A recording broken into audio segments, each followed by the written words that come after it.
अहिल्या अब जवान हो चुकी थी, लेकिन बचपन में मिली हुई सभी जिम्मेदारियों को वो आज भी उसी तरह निभा रही थी। बचपन में ही माता पिता के गुजर जाने के बाद अहिल्या अपनी दादी के साथ रहती थी और 12 साल की उम्र से ही वो अपनी दादी के साथ सब्जी बेचने का काम किया करती थी। समय के साथ साथ सब कुछ बदल जाता है। उसकी दादी अब काफी बूढ़ी हो चुकी थी और अहिल्या अब गली गली सब्जी बेचने के लिए जाया करती थी। सुबह सुबह सब्जियां ताजी रहती हैं अहिल्या, कहाँ मेरे चक्करों में पड़ी हुई है। अरे मेरे इतने हाथ पैर चलते हैं कि मैं अपना सामान उठा सकती हूँ। जा बेटा जल्दी जा, काम को देर हो रही है। हाँ हाँ बस करो दादी, मुझे पता है मेरे बाद घर में तुम कितने काम करती हो। चुपचाप यहीं बैठी रहती हो पूरा दिन। तुम्हें पता है मुझे तुम्हारी कितनी चिंता रहती है, इसीलिए ये खाना पानी सब मैं यहाँ टेबल पर रख कर जाती हूँ। मेरी प्यारी दादी को किसी भी चीज की जरूरत हो तो वो उसे अपने पास ही मिले। न जाने कौन से पुण्य किए होंगे मैंने जो तेरे जैसी पोती मिली है। अब तो कोई राजकुमार आए और तेरी शादी हो जाए। दादी, अपनी आंखों से वही सपने देखो जो पूरे हो सकते हो। ये गरीब की कुटिया है, यहाँ कोई राजकुमार नहीं आने वाला। चलो अब मैं चलती हूँ। अहिल्या अपनी दादी को प्रणाम कर घर से निकल जाती है और सब्जी बेचने के लिए गली गली घूमने लगती है। सब्जी ले लो सब्जी, ताजा ताजा सब्जी, आलू बैंगन भिंडी तोरी, सब्जी ले लो सब्जी। अरे ओ सब्जी वाली, जरा इधर तो आ। क्या सब्जी है आज तेरे पास? आपको क्या चाहिए जीजी? मेरे पास तो आलू बैंगन भिंडी तोरी हरा धनिया सब कुछ है। 2 बैंगन दे दे, बढ़िया सा भरता बनाना है। अभी लो, इतना ताजा बैंगन है कि भरता बड़ा मस्त बनेगा। हरा धनिया और हरी मिर्च भी दे दूं क्या? बगैर हरे धनिया और मिर्च के तो भरता बनने से रहा। ला 10 रुपए का वो भी दे दे। अहिल्या उस औरत को सब्जी देकर अगली गली में जाकर आवाज लगाने लगती है। सब्जी ले लो सब्जी, ताजा ताजा सब्जी। अरे ओ सब्जी वाली, 1 किलो भिंडी तो तोल दे। और देख, भिंडी कच्ची होनी चाहिए। भाई साहब कोई सी भी भिंडी उठाकर देख लो, बिल्कुल ताजी मिलेगी। हाँ हाँ ठीक है, 1 किलो आलू भी तोल दे। अहिल्या टोकरी में से निकालकर सब्जियां खोलकर उस आदमी को दे देती है। तभी वहां पर 3-4 औरतें आ जाती हैं और वो सबको सब्जियां देने लगती है। सब्जी वाली, आज बड़ी देर से आई है तू। मैं कब से तेरा इंतजार कर रही थी। घर में मेहमान आने वाले हैं और आलू तक नहीं है घर में। ऐसा कर, जल्दी से 1 किलो आलू हरा धनिया हरी मिर्च और 1 किलो बैंगन भी तोल दे। अरे जीजी, बैंगन तो एक ही बचा है, आप कहो तो दे दूं? ना ना रहने दे, तेरे एक बैंगन से मेरे इतने बड़े कुनबे का भोजन नहीं बन पाएगा। औरत सब्जी लेकर घर के अंदर चली जाती है और पैसे लाकर अहिल्या को दे देती है। अहिल्या अपनी चुन्नी के कोने खोलकर उसमें पैसे बांध लेती है और चलते चलते जब वो काफी थक जाती है तो एक मंदिर के आगे आकर बैठ जाती है। चलो भगवान का शुक्र है, आज सारी सब्जियां हाथों हाथ निकल गई। अब ये एक बैंगन बचा है। मैंने सुबह ही एक बैंगन की सब्जी बनाई है, अब तो मन भी नहीं कर रहा। ऐसा करती हूँ यहाँ मंदिर में रख देती हूँ, पुजारी के काम आ जाएगा या वो किसी और को दे देंगे। ये सोचकर अहिल्या बैंगन को लेकर मंदिर में भगवान शिवलिंग के पास रख देती है। तभी उसे आवाज सुनाई देती है। भगवान के दर्शन हो गए मुझे तो। क्या अहोभाग्य पाए हैं मैंने। धरती पर आने के बाद कभी सोचा ना था कि इस तरह मंदिर में आकर भगवान के दर्शन करने को मिलेंगे। अहिल्या, तुमने तो मेरा मन खुश कर दिया। मांगो तो, तुम्हें क्या चाहिए? हे भगवान, ये मैं क्या देख रही हूँ? सब्जियां भी कभी बोलती हैं। जरूर बैंगन के अंदर कोई भूत होगा। नहीं नहीं नादान लड़की, मैं तो ये जादुई बैंगन बोल रहा हूँ। मैं एक जादुई बैंगन हूँ और आज तुम्हारी वजह से मैं आज मंदिर में भगवान के दर्शन कर पाया हूँ।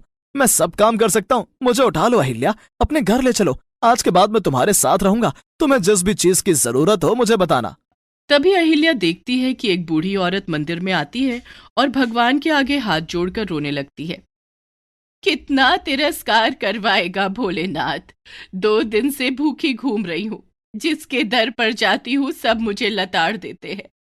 तूने मुझे इस धरती पर भेजा है, तू ही मेरे जलपान का प्रबंध कर, वरना तो मैं तेरी चौखट पर अपना सर पटक पटक कर मर जाऊंगी।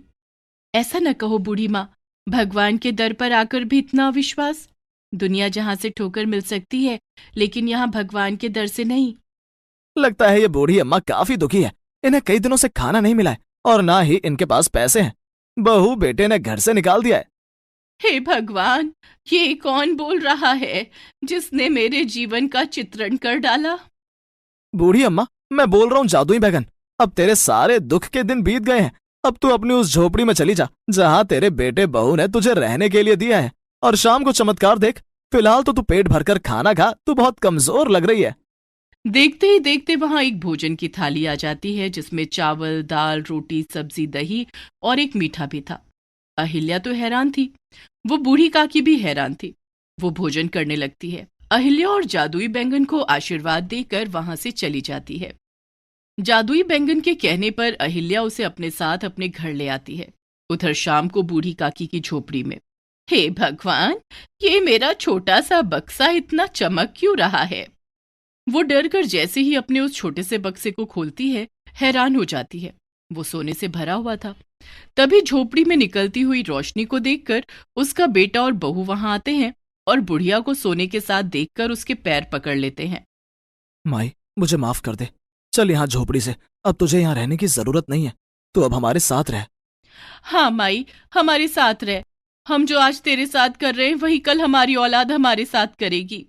अगर तुम सचमुच में पश्चाताप से चलकर यहाँ आए हो तो मैं तुम्हारे साथ चलती हूँ। हाँ, अगर तुम इस सोने की चमक को देखकर मेरे पास आए हो तो ये सोना ही काफी है। मैं तुम जैसे बेटा और बहू और भी बना लूंगी। ना माई ना, हमें अपनी गलती का एहसास हो गया है, इसलिए हम तुझसे माफी मांगते हैं। चल माई चल, अब हमारे साथ रह। बूढ़ी औरत मन ही मन जादुई बैंगन को धन्यवाद देती है और अपने बेटा और बहू के साथ उसके बड़े घर में चली जाती है। उधर अहिल्या के साथ, अरे दादी ने अभी तक खाना नहीं खाया, लगता है इनकी तबीयत ठीक नहीं है। दादी, ओ दादी, क्या बात है? तूने आज सुबह से खाना क्यों नहीं खाया? क्या करूं बिटिया, आज बिल्कुल भी मन नहीं था खाने का। सुबह से बड़ी घबराहट हो रही है। बस भगवान से प्रार्थना कर रही थी कि मुझे इतनी जल्दी मत उठा। अभी तो मुझे तेरे हाथ भी पीले करने हैं। अरे दादी, हाथ पीले होते हुए तो तुम तब देखोगी ना जब तुम स्वस्थ रहोगी। चलो बैठो, जल्दी से खाना खाओ, मैं तुम्हें बिल्कुल ठीक कर दूंगा। तभी जादुई बैंगन से रोशनी निकलती है और अहिल्या की दादी की चारपाई के चारों तरफ घूमने लगती है। देखते ही देखते उनके शरीर की सारी बीमारियां खत्म हो जाती हैं। हे भगवान, ये तो जादुई बैंगन है, इसने तो कमाल ही कर दिया। अब मुझे बहुत अच्छा लग रहा है। मैं अपने आप को जवान और तरोताजा महसूस कर रही हूँ। चलो दादी, अब जल्दी से खाना खाओ, तुम्हारी पोती भी सुबह से भूखी ही घूम रही है। वो दोनों दादी पोती खाना खाने बैठते हैं कि तभी दरवाजे पर दस्तक होती है। इस समय हमारे घर कौन आया होगा? दरवाजा खोलूंगी तो पता चलेगा ना दादी। तुम बैठो, मैं देखती हूँ। अहिल्या दरवाजा खोलती है तो देखती है सामने एक बड़ा ही सुंदर सजीला नौजवान खड़ा हुआ था। मेरा नाम प्रकाश है, क्या मुझे पीने के लिए पानी मिल जाएगा?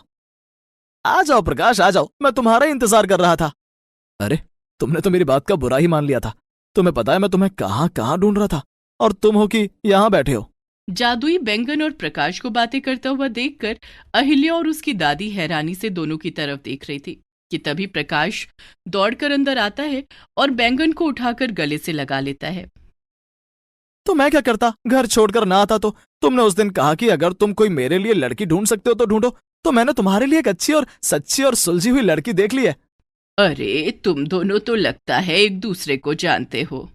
आपस में क्या खिचड़ी पका रहे हो, जरा हमें भी तो बताओ। ये प्रकाश है, मैं इसी के पास ही रहता हूँ। हम बहुत पुराने दोस्त हैं।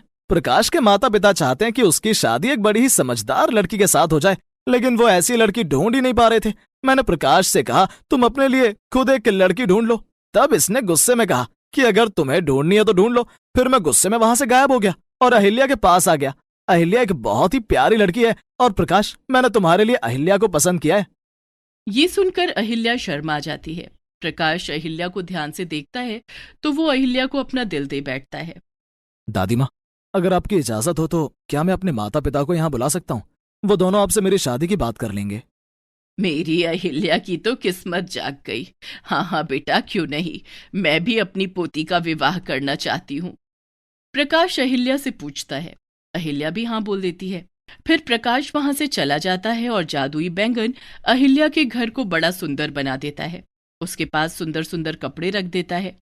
अब तो तुम भी राजकुमारी दिखाई दे रही हो अहिल्या। ये सब कुछ तुम्हारी वजह से ही तो हो रहा है। अगले दिन प्रकाश अपने माता पिता को लेकर आता है और कुछ दिनों बाद प्रकाश और अहिल्या की धूमधाम से शादी हो जाती है और प्रकाश दादी को भी अपने साथ ले जाता है।